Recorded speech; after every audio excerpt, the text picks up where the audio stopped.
فيهم ولا واحد مرتاح منكوبين.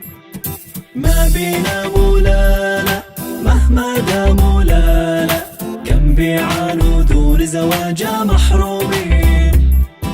قال أحمد لمحمد ما رأيك نحكي للوالد بالموضوع؟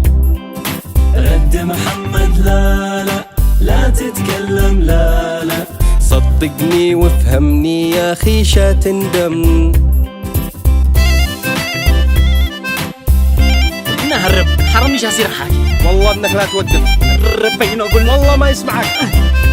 انت حر. طنش أحمد لكلمة أخوه يا بفهمني قوى اسمعني يا منعاه. خارجنا وزوجنا تعبنا من هذه العيشة يا برحمنا.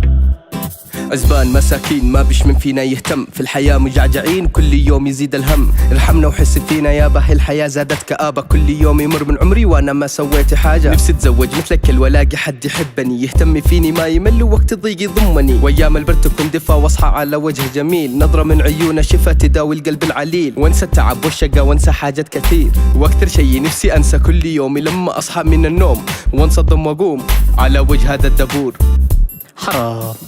حرام يا هبلان يا خجفان الزواج هذه الأيام بالدولار. مهر وشرط نقش وكوافير من غير حق الخل والخاله والصلاة. وعاد أمك يا ابني دين، سير بسر لك مهري يا ابني قع رجال. ولا سامحهم لا أو وفقهم لا اللي بيتاجر ببناته لأجل المال.